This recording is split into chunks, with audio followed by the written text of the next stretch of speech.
Okie doke. Good to go. All right, let's go and get started then.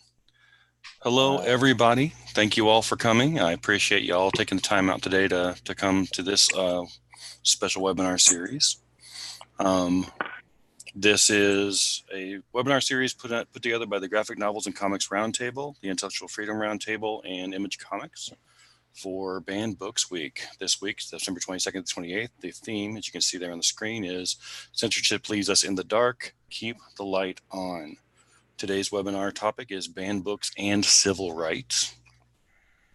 We have two guests with us today. They're experts, and I think will be brilliant. First, we have Ronald Wimberly, who is an artist who works primarily in design and narrative, an accomplished cartoonist, designed several graphic novels as well as shorter works for DC and Vertigo, Nike, Marvel, Hill and Wang, Dark Horse. Some of his, just a few of his standout works is Black History in Its Own Words, Prince of Cats, and let me just say, I love Prince of Cats. That jazz you drew is beautiful. And the cartoon essay, much shared cartoon essay, Lighten Up. Okay, thank you very much, Ron, for joining us. Thanks for having me. Our other guest is Nate Powell, who is the first cartoonist ever to win the National Book Award. Began publishing at age 14. Work includes Eisner-nominated Ozark Horror Tale, Come Again, a legendary March Trilogy, Swallow Me Whole, Rick Riordan's Last Hero. Has received the, this is going to take a bit, Robert F. Kennedy Book Award, 3 Eisner Awards, 2 Ignatz Awards, Michael L. Prince Award, Coretta Scott King Author Award, 4 also great graphic novel teens for teen selections, the Walter Dean Myers Award, and is a 2-time finalist for the Los Angeles Times Book Prize. I am tired just reading off the list. Hey, Roy. Thanks for having me. Thanks so much for coming. We appreciate it. My name is Scott Bonner. I'm the director of the Ferguson Municipal Public Library, and I'm moderating today. Okay. A little bit of history for a Banned Books Week. Celebration of the freedom to read and express ideas. Celebration is an interesting word. It is not celebrating banning, it is celebrating ideas. It is celebrating the works that were challenged and threatened. It is celebrating the dangerous ideas that we need in our society. First launched in 1982 by ALA, the American Library Association, the American Booksellers Association, the National Association of College Stores, but now it is ALA and 13 other contributors and sponsors, reaches 2.8 billion people, and it's a big deal in library land. Cool. This is the Keep the Lights On campaign this year. Things that are going on: Dear Banned Author Letter Writing Campaign, which allows readers to write letters to authors whose works have been challenged or banned to support them. We have webinars. This morning there was 3 Ways Librarians Can Combat Censorship. Tomorrow evening, Ask Me Anything About Censorship. On Friday, Banned Books 101, but also there is the webinar series that we're part of, which is happening each day of the week at noon.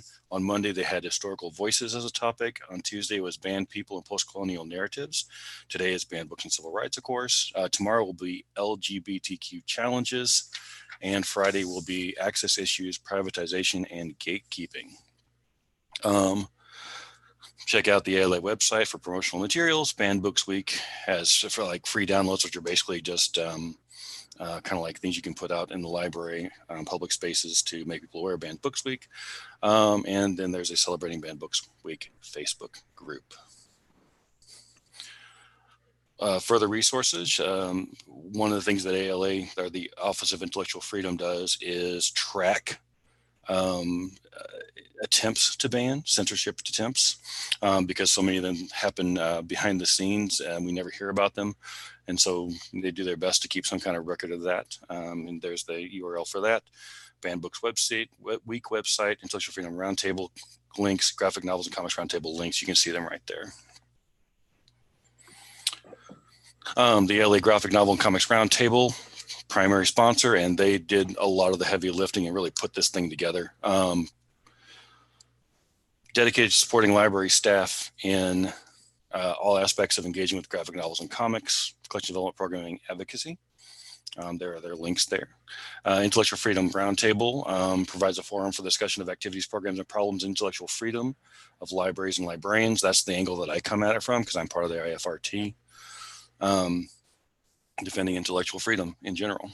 And then Image Comics, which, you know, anyone who's read comics knows who Image Comics is. Comic book and graphic novel publisher founded in 1992 by a collective of best-selling artists. Now I have a number of, you can see the different major houses that they run, and they have been very generous in helping us out to put this whole thing together. Okay, so the topics roughly that we're discussing, banned and challenged books, role of censorship in civil rights movements, and the role of art and especially comics in addressing legacies of erasure. And I want to remind all of you who are viewing that we want your questions. So please, if you're on the webinar, use the chat function, share them there. If you're watching from YouTube, use the YouTube chat function, share them there. And we will cycle in your questions as best we can. All right, so I'm going to go ahead and get started with the first question and really the first setup. So I'm going to start by giving kind of my theory of what censorship is really about. And I do that so that you, Ron and Nate, so that you two can both have something to push against. As I read things, censorship primarily targets those with the least voice, the least power, and the most need. Censorship is another mask that injustice wears. Civil rights stands in opposition to censorship in the sense that civil rights is an attempt to give voice to the voiceless and power to the powerless, you know, and so, you know, three guesses what kind of work gets censored first. If to give us some nice examples of low-hanging fruit, the obvious examples, if you look at books that have been heavily banned and challenged, and that also touch on civil rights or the Black experience, you get just the greatest hits of American literature, right? I Know Why the Caged Bird Sings, Autobiography of Malcolm X, Bluest Eye, Their Eyes Are Watching God, Black Boy, Color Purple, Invisible Man, Beloved. All right, I disappeared for a little bit. Okay. All right. I'm back. You good? Yeah. All right. I'm rattling off a list of, you know, books that touch on civil rights that have been banned. Black Boy, Color Purple, Invisible Man, Beloved, Lesson Before Dying, Things Fall Apart, To Kill a Mockingbird, etc., etc. In my understanding, successful censorship is a sign of power differential. It's a flex. The vast majority of book bans never make the news. They get done behind the scenes, which is why the Office of Intellectual Freedom has this whole reporting process in place, so we can get some vague idea of how much challenging materials is going on. And, you know, a successful book ban is usually a quiet silencing. And even an unsuccessful censorship attempt is power trying to assert itself.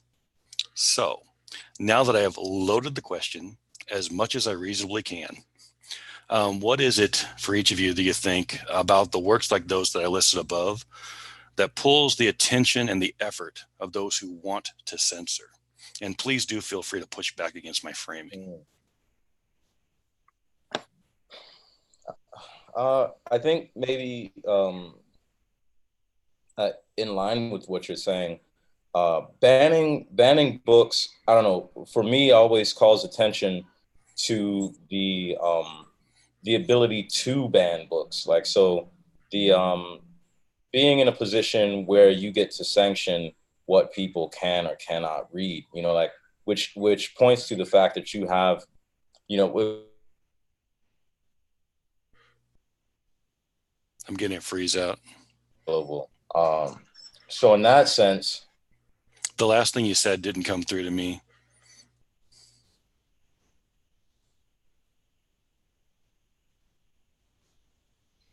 Would any work that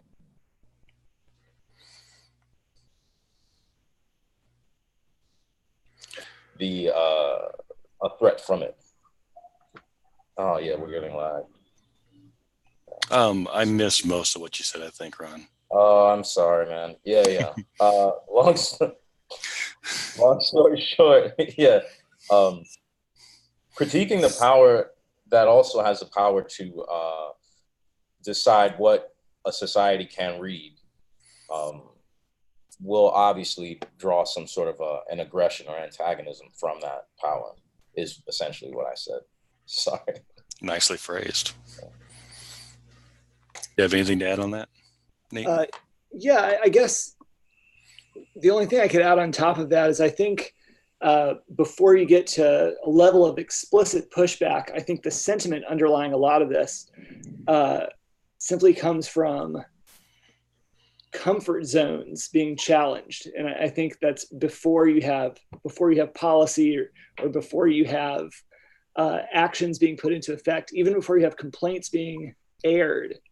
I think particularly, growing up, like a, white middle-class Southern kid, and then through the process of being a cartoonist, pardon me if I snap at my dog a couple of times. Okay. I think that, in terms of resistance to ideas, in terms of the ability of people just to accept that critiques exist, or that even in terms of fiction, that narratives, that stories may exist, which complicate a much simpler or much more convenient view of the world of a particular reader. And in general, it's not actually a reader who's registering a lot of these complaints.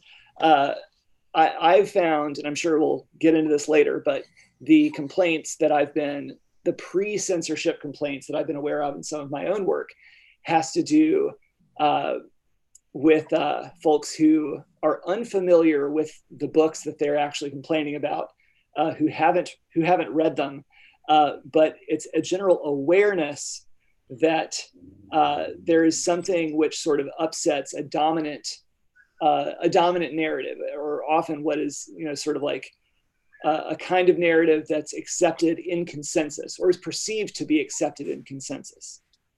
And I think that's actually complicated sometimes when you get into making books that are comics, that are made with a medium and a language which already raises a couple of people's objections in terms of their legitimacy anyway. So I feel like it gets people extra prickly in the comics zone, because particularly with American comics, we're perpetually still stuck in that pre-Watchmen, the pre-Watchmen era, in which we're constantly trying to make an argument for the existence of comics and for its ability to tell any kind of story. Like we're always fighting against that, even as we're fighting against more specific objections to the material contained within comics. An infantilization of the medium. Sure. I mean, that's certainly, but I think it's good to contextualize that sort of a pushback to certain spaces, right? Like, so are we talking about a commercial space? Are we talking about like the pop cultural space? Like, so I just got back from SPX, and like, I don't know, in that space, which is a culture primarily of people producing their own works, their own means of making it, a lot of times by hand, disseminating it to each other within a community.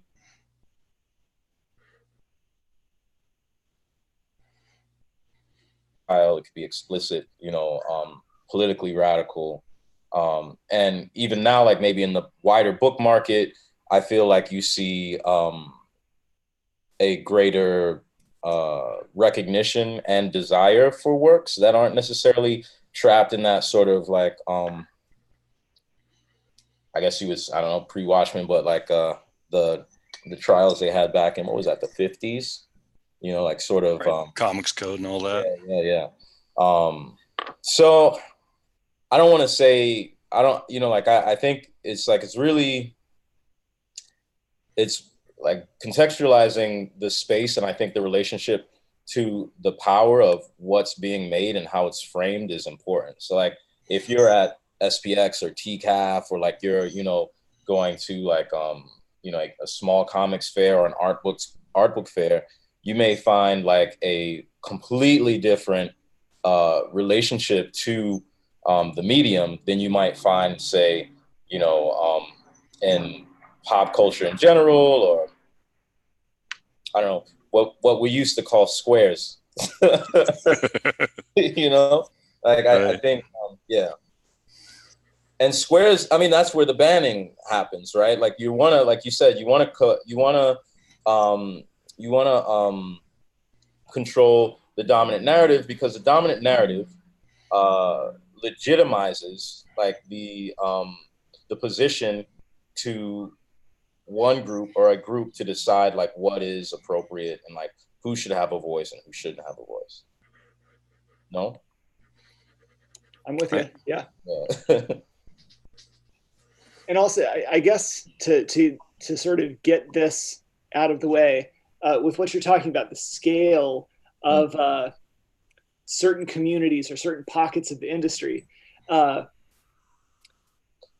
SPX and the indie comics world being a really good example, a relatively really small pond of folks. This is where I think, in terms of like the spectrum of moderation, the spectrum which allows like with a smaller pond of industry and community,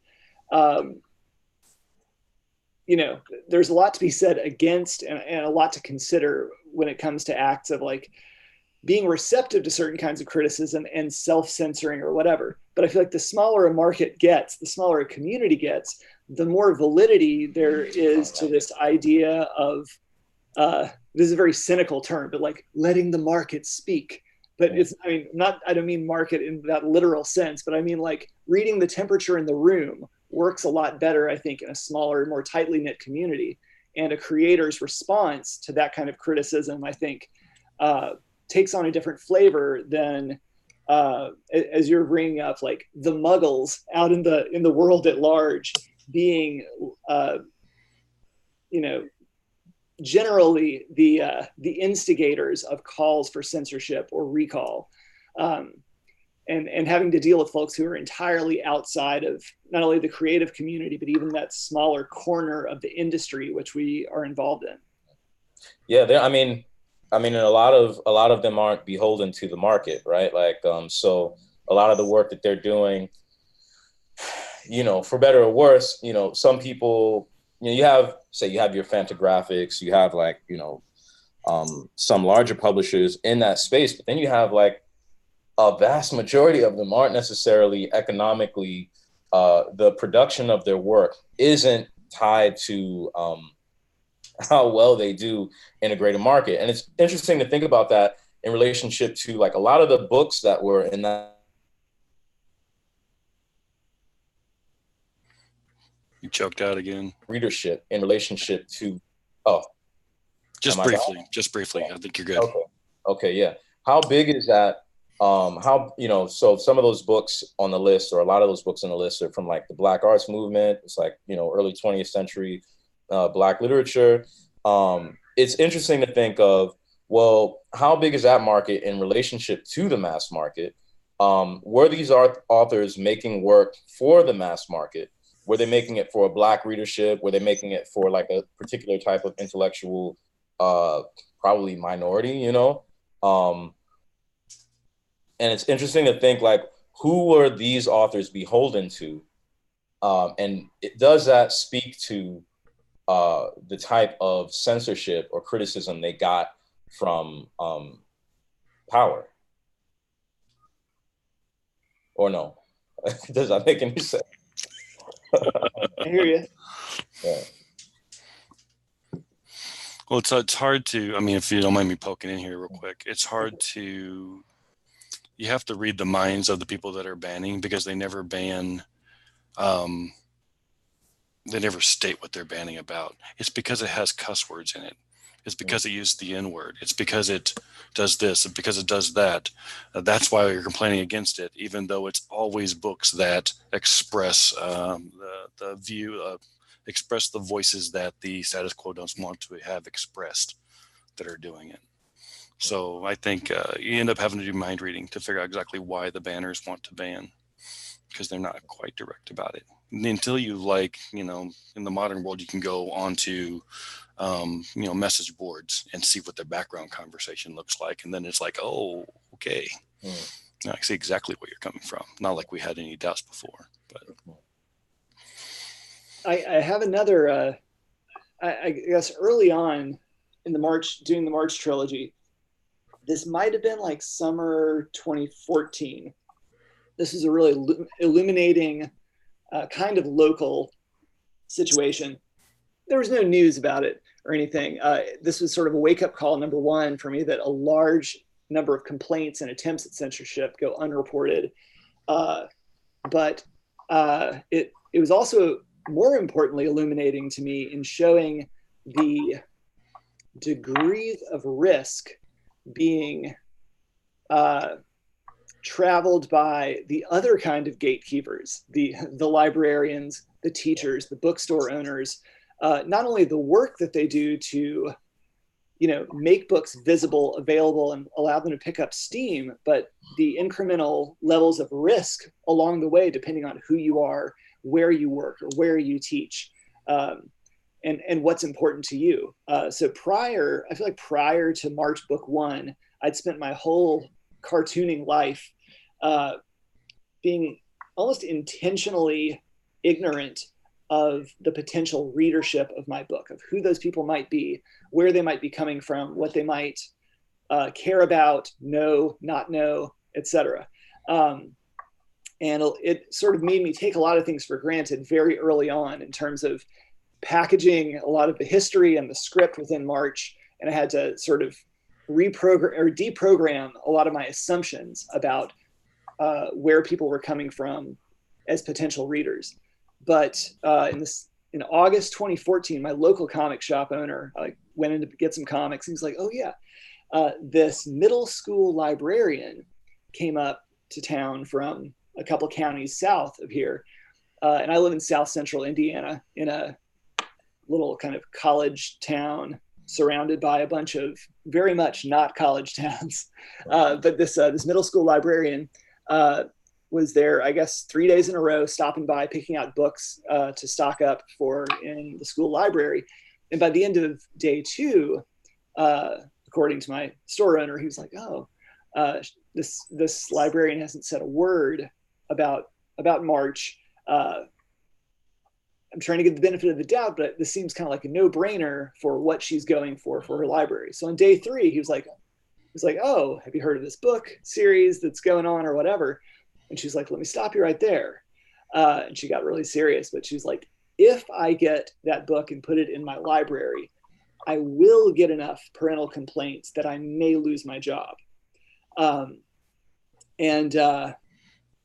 it had already been on her mind. It was already a problem, but it was a matter of the balance between the power she's up against and the power that she holds as the other kind of gatekeeper of ideas.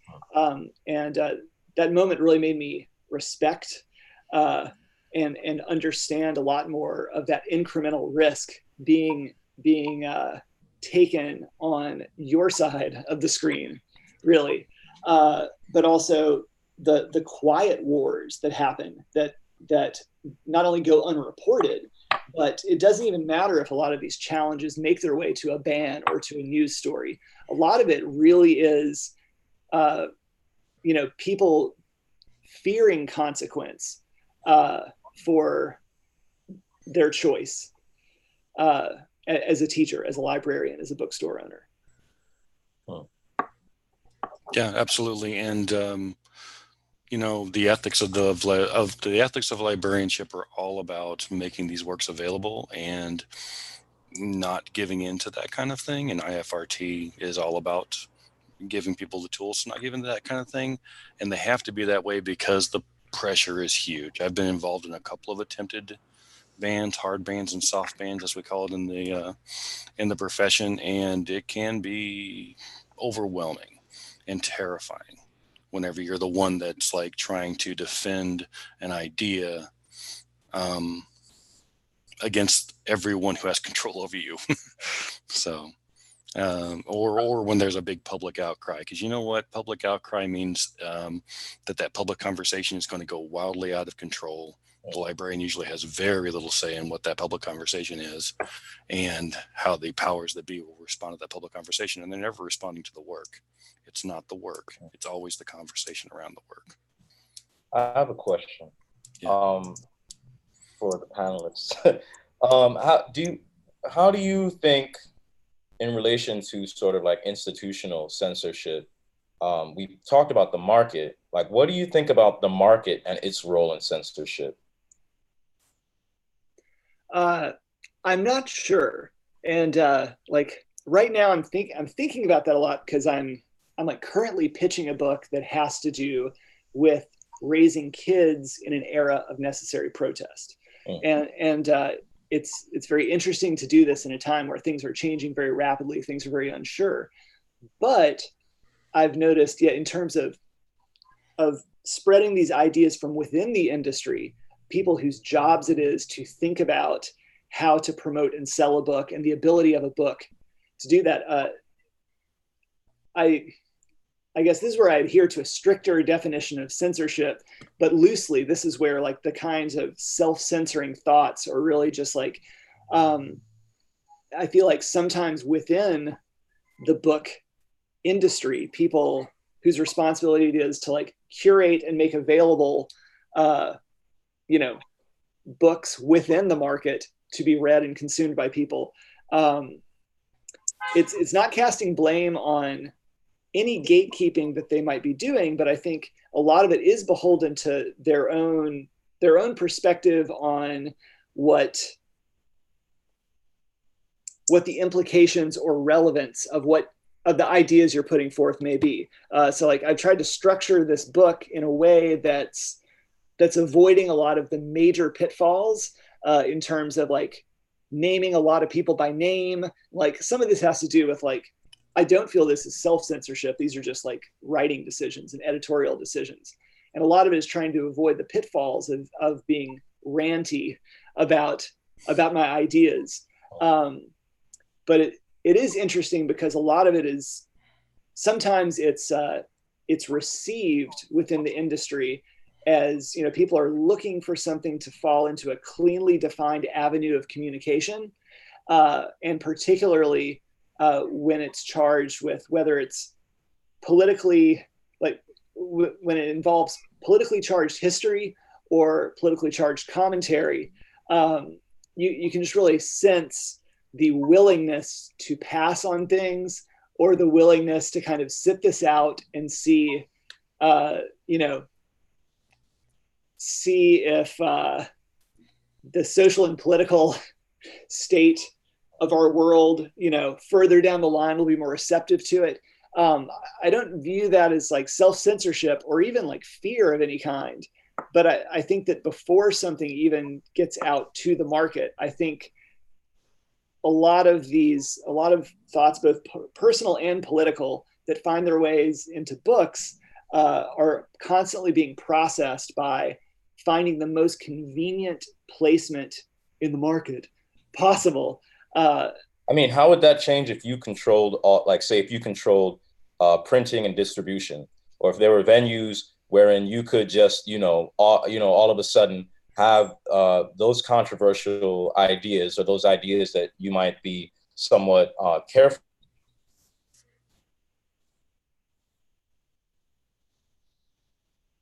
about audience?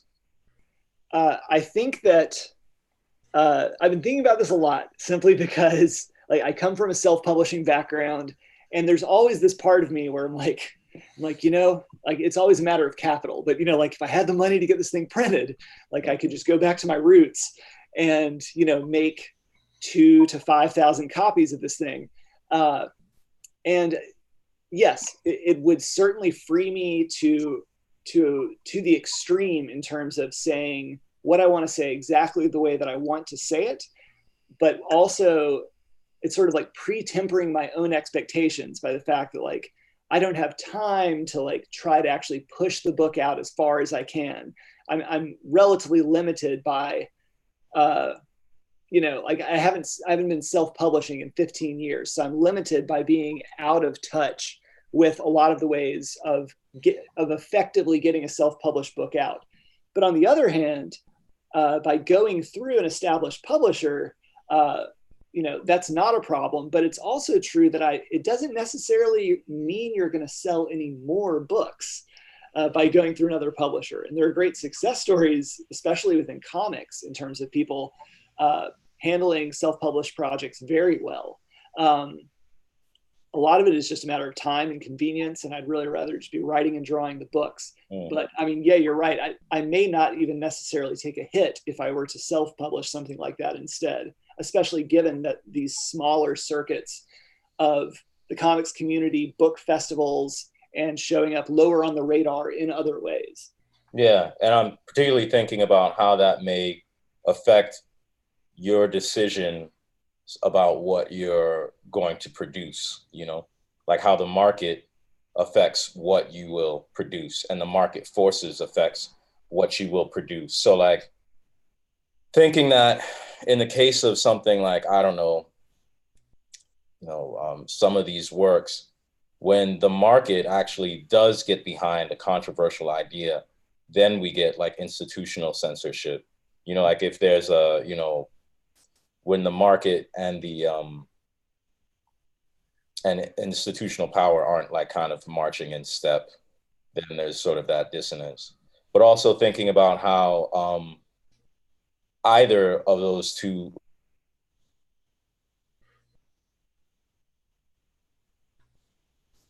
an exploration or a production of, am I there? You're back. Blipped out for a moment. Just half a sentence. Yeah. But I'm curious about how the market and institution can function, you know, can censor, you know. Anyway, that's all. I was just curious what your thoughts were on it. I always wind up going back to like musical analogies as they relate to comics. The other subculture that I come from is like underground punk, being like coming of age and like 90s punk. And it's funny to look back at the 1990s in terms of criticism of bands with ideas that became dangerous as a product of taking a more mainstream route, but still having a voice. And I guess what I'm saying is, yeah, like as long as the risk is low, yeah, you're right. Like there's not going to be much of an encroachment from institutional censorship when nobody cares enough to have your stuff on the radar in the first place. In the most encouraging way, Michael DeForge, maybe like a year or two ago, put out a tweet that I thought perfectly summed up the small pond that comics are in. Is that it's small enough of a pond, basically, that you can try some really weird stuff or try to push things a lot. And if it doesn't work, nobody really cares. I mean, if it does work really well, usually nobody still cares, but it does free you up to actually be able to push boundaries. And that's, you know, that's even to the extreme as going a full, like the more independent, the more directly involved you are in your own publishing and your own output. It's certainly true. But I think we're in a really sweet spot with comics in terms of, relatively speaking, that's sort of the upside of people not being on people's radar as much, or people generally discounting a lot of stuff that comes out in our medium, is it does set us free so that a few voices that really nail something are able to pick up enough traction with luck, with coverage, with support. With support, yeah. Yeah. Oh yeah, without a doubt. Ron, how does potential censorship enter into your decision making?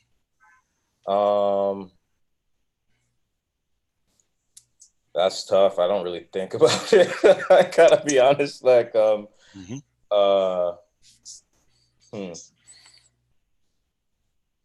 some of the things I'm working on now,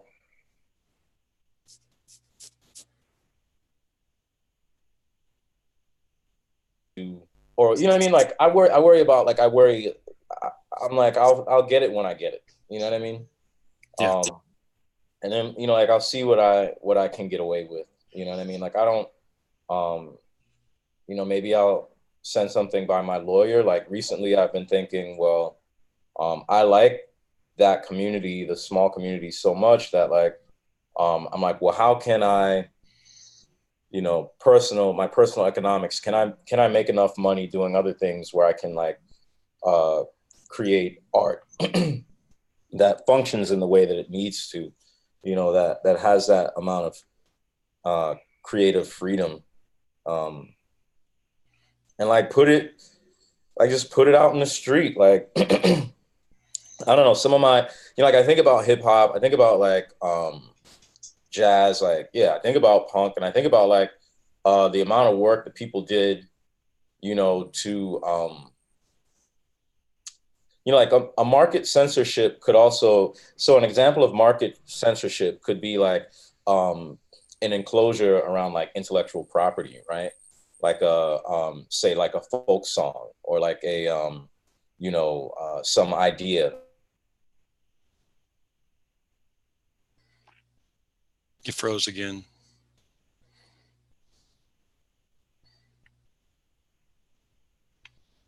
That's a long freeze this time.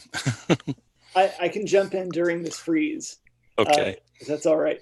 Going back to this very important point Ron just made about having the practical freedom to be able, or having the practical bandwidth to be able to make the decision not to self-censor. I mean, basically, it's like, I constantly think about, like, and I'm a little envious of friends, you know, peers of ours, friends of ours, Okay. who are not full-time cartoonists, who make a living doing something else. Hopefully it's something that they enjoy and respect, but it really sets them free to make what they want to make the way they want to make it, generally speaking.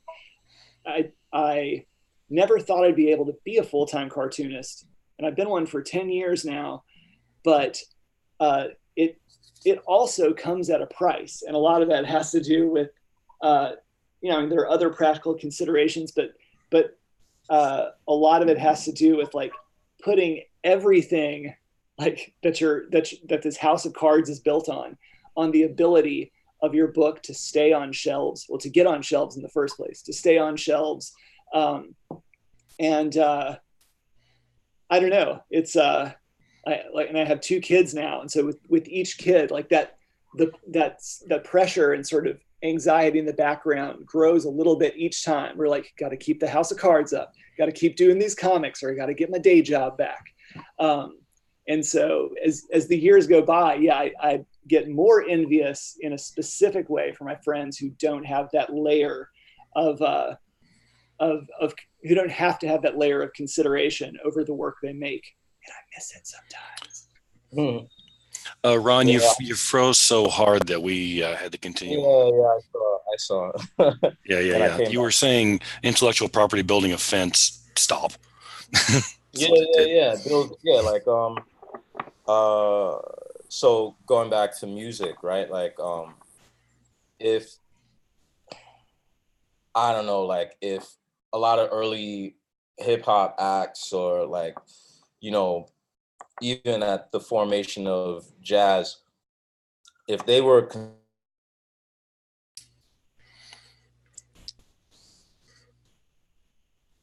copyright, what we know, like we wouldn't have what we have right now, right? Like if and I think like that as a type of market censorship, like I think I often think about like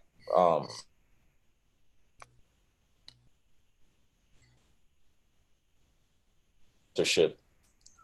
I guess the question for me is, if I have to worry about it too much, then I'm not even making what I want to make. You know what I mean? Like, so what's the point? I might as well just have like a design job. You know what I mean? Like if I can't make the work, if you can't make the work, you're just making content.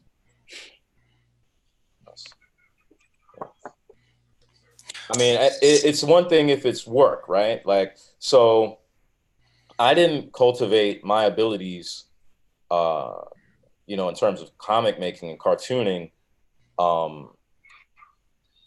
strictly for making money. Like, and I actually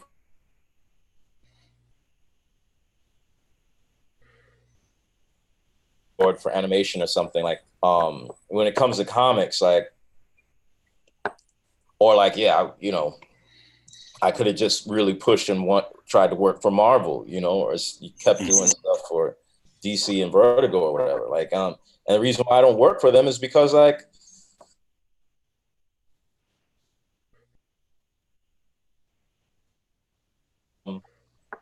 I want to do what I want to do, and I don't censored in that way, or have to consider that all the time.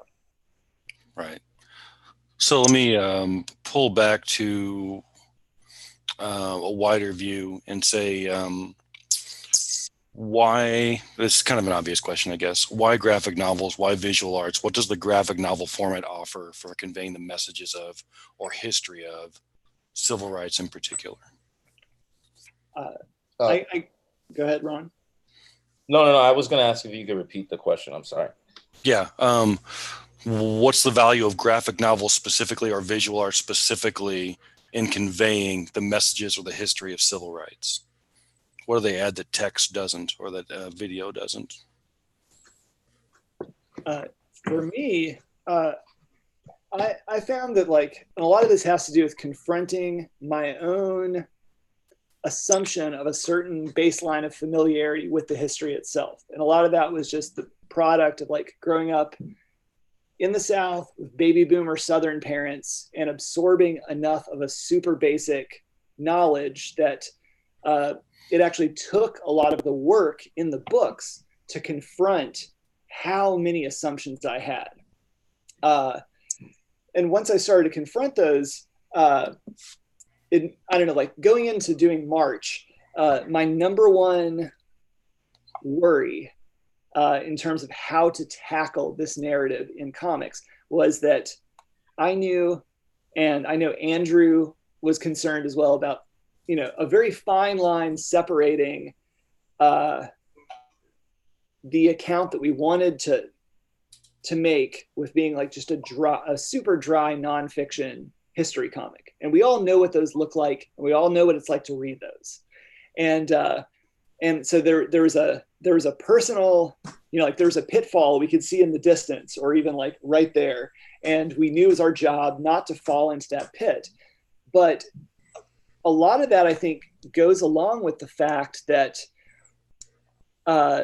so particularly in terms of civil rights history in the United States, so much of it is told and retold to perpetuate sort of a top-down story of heroes and kings. There's a myth, there's a mythic quality in how we tell the story of the civil rights movement. And I think it's done intentionally that way, not only to defang the narrative of the civil rights movement, but from my perspective, being raised by white Southern baby boomer parents, you know, so much effort went into building that consensus defanged narrative largely because the boomers were not ready to confront the baggage that they grew up with and through. And the older I got, and especially as I started working on March, it sort of threw into stark relief just how much baggage even my parents hadn't unlocked yet. Even though my parents are cool, you know, like it wasn't until when book 2 came out, it hit them really hard and made them finally start having these discussions between the two of them about their own levels of complicity, but their own level of ignorance as far as what was happening 20 to 25 miles outside of their town. So for me, like, I guess to wrap up my long-winded answer, sorry, it's just that when you get to this being a story of people, but specifically a story of young people's role at the center of this movement, the more you're able to shed light on the fact that, like, oh yeah, I remember what it's like to be 20, like to feel and think the way I felt and thought when I was 20. The more I could get to the core of that, not only like the intensity and gravity through which John Lewis viewed the world even as a 6-year-old, but that balance between conviction and intensity, and also, you know, just youthful exuberance that he and his peers and his friends had as 20-year-olds, as 22-year-olds. The older I get, the more shocking it seems that this is a group of 18 to 24-year-olds at the center of this narrative. And that's the one thing that I think I really wish that I could have done a lot better, is sort of emphasize from my perspective as a 41-year-old, the sheer youth of the parties involved. But I think getting into the subjective experiences and putting yourself in the shoes of someone who is specifically a young person sort of activates the narrative and gets you and sort of enables you to get over the hump of mythology surrounding the civil rights movement. It allows you to kind of start to deconstruct, or at least set aside, a lot of the top-down narratives that we've all been given throughout our lives.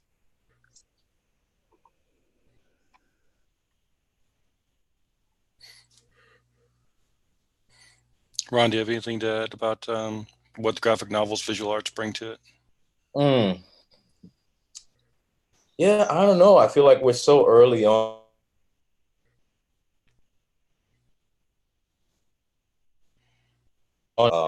Relationship that, like, say, the graphic arts, like comics, you know, going back to, like, I don't know, maybe political pamphlets, like the Black Party or the Black Panther newspaper, you know, comics in that sense, like,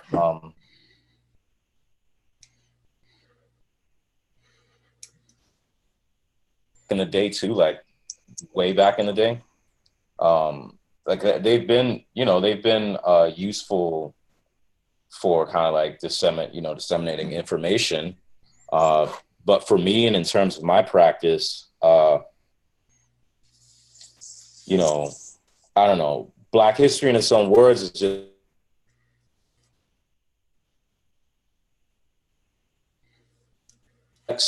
it amplifies and collects and amplifies the voices of, Black figures. And I guess that might be construed as civil rights, like an act of civil rights, but I don't know. Like, I don't know if I've ever considered it.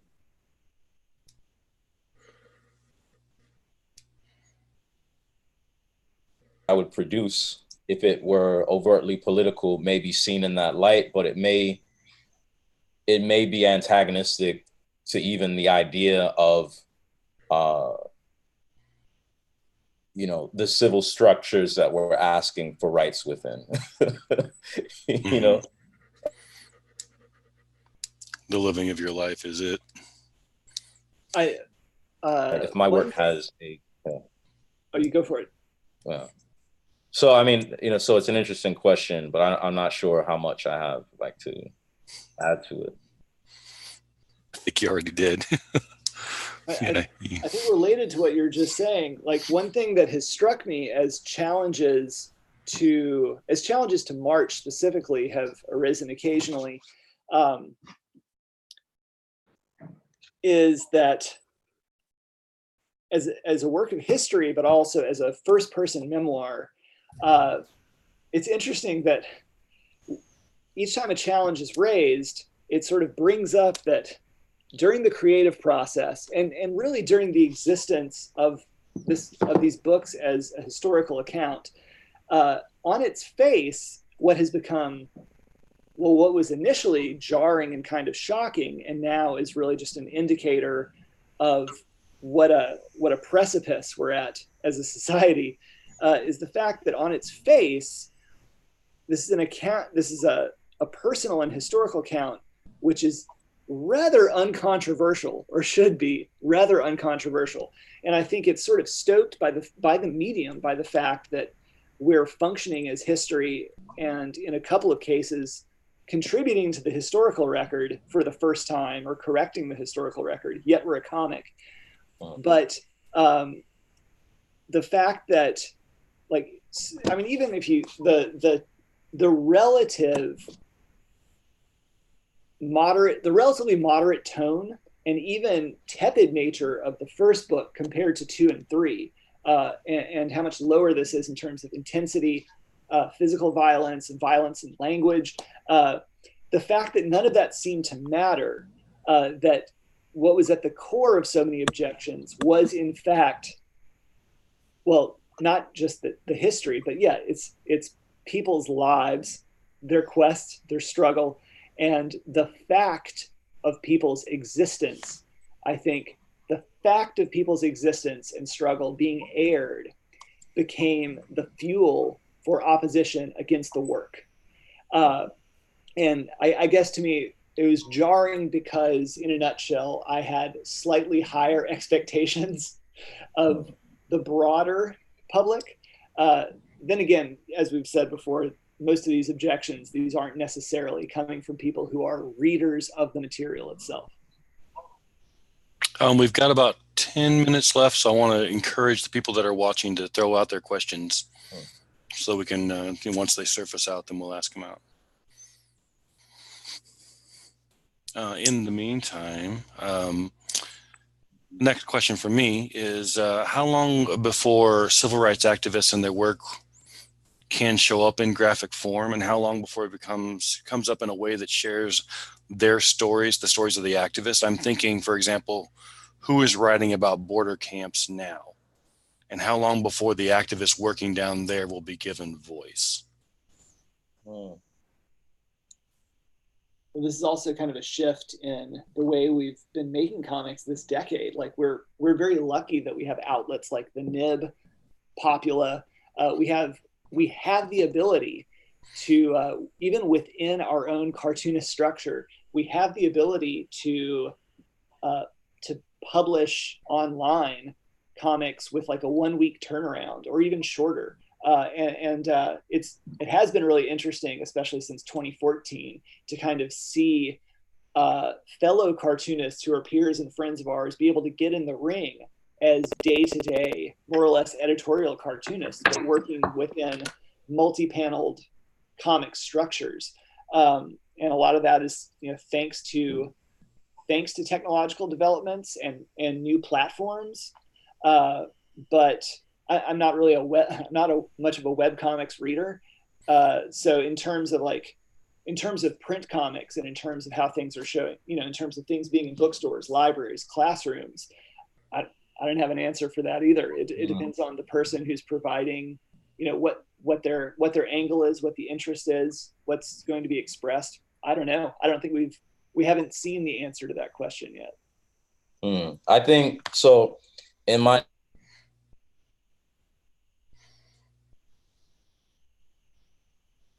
about memes as comics, and I think in this sense, like, if we consider memes and as sort of like a radical form of comic making, right, like visual art, narrative, like we're already seeing all the time, like just respond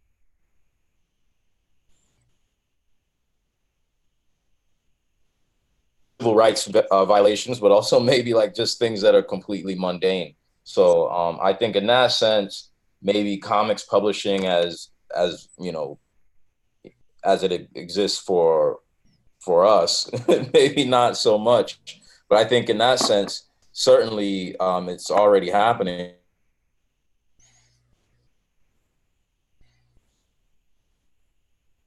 A different way of looking at comics, because like, say if it was the 60s, that was a way of getting your information out, just going to a cheap news printer and producing a bunch of material. But like now it's the internet, like you said, like for sure, so but also our ways of producing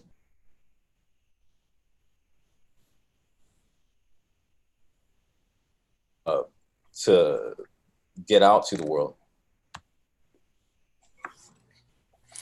Got a question from people. Have either of you gotten requests from publishers to consider any other historical events or figures to portray, for example, like you did with March? All the time. Yeah, all the time, which is fair enough. But it's also weird because I like reading nonfiction prose. I'm not really a nonfiction comics guy. And so for me, like my involvement with March was, it was something I believed in, and like I had personal reasons why I wanted to be a part of it. I loved the creative challenge. I thought it was significant. But I mean, to a degree, there are also folks who are like, and this isn't a bad thing, but people being like, that worked, and it worked really well. What about something similar that I could publish and be behind? That's this. You know, like, that sounds cynical, and I don't mean for it to be that way. But it really is showing doors that might be opened by proof of concept. And, you know, all kinds of people have stories that need to be told. But yeah, there have certainly been just waves and waves of proposals and ideas. But I mean, that's the joy of comics, is that, like, you help knock down those doors, and then the proof of concept allows these other stories to be told. Yeah, I haven't. It's not really my...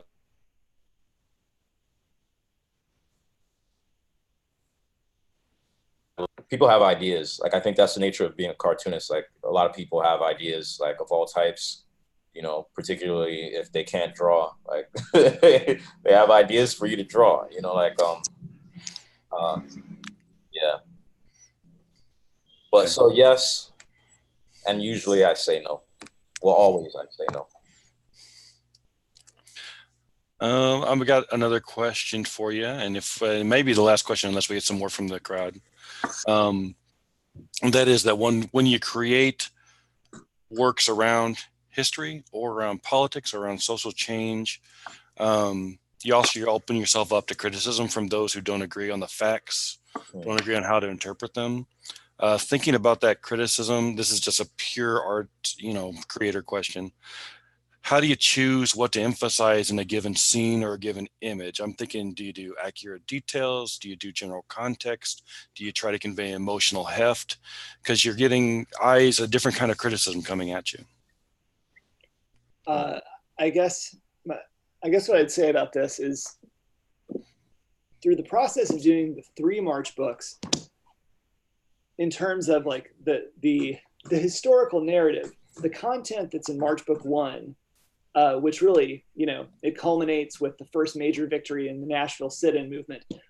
It was so much more subjective of a narrative, a smaller, you know, stage of the movement, but importantly, there was less documentation and thus less accountability for me at the drawing table. I was a little bit more set free to go with my own, you know, my own level of reference and research, and fill in the gaps, etc.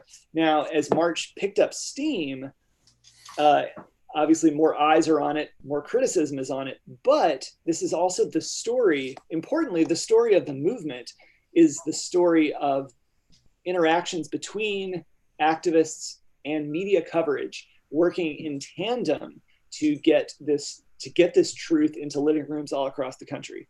So as the movement expands, so does, you know, the level of documentation of that, which really radically, exponentially restricted my ability to fill in gaps, even going as far as incidental bits of dialogue. Like in all of my books, I use sometimes even semi-legible or unlegible word balloons for speech from characters that doesn't totally matter or doesn't matter at all, but I feel like it helps build a soundscape, an experiential soundscape for the reader. We need those balloons there.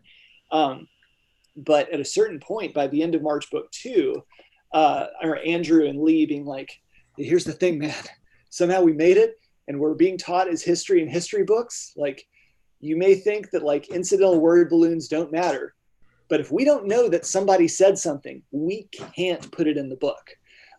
And we really lucked out, relatively speaking, in making a very airtight book. But I think, like, it was very stressful to cross those T's and dot those I's. But we also knew with this particular project what was at risk, and that was having the book in schools in almost every state.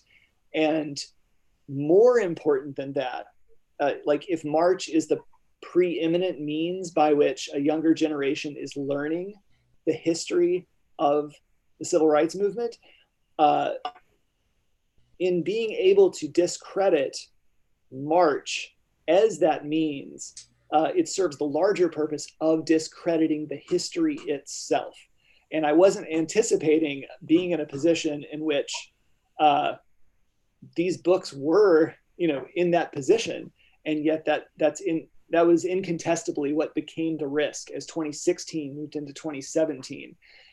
So a lot of thought went into trying to make things were as airtight as possible, and a lot of pushback both from Andrew as co-writer and from Lee had to do with making sure something was documented and making sure something was airtight enough that we were able to at least sidestep those kinds of objections.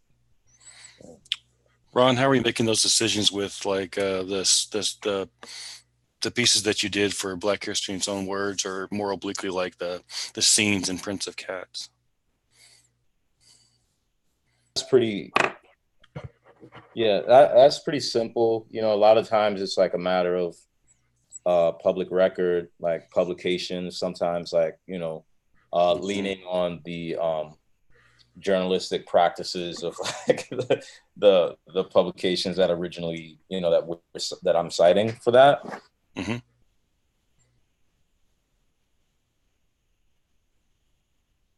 Sophisticated, you know, like it doesn't require as much. But one of the things that I was thinking is that I love about, say, cartoon journalism or cartooning as historical practice.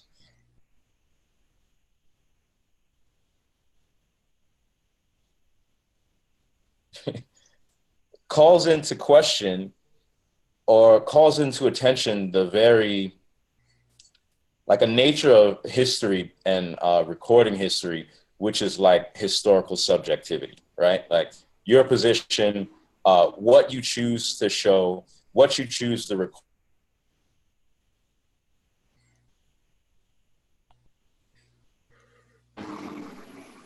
Excuse me. We're in a weird time with like, you know, technology producing like deep fakes and everything like that. We're like, we're going to be thinking about this a lot more. And what I appreciate about March is like, okay, well, March is a voice in the room that maybe wasn't in the room before. And that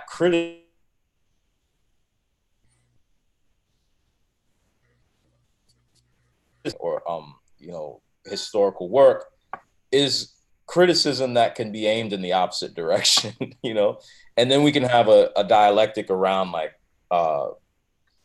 historical, you know, or historicity, or like historical moments, so like what actually happened. And like I for one love that aspect of it, you know.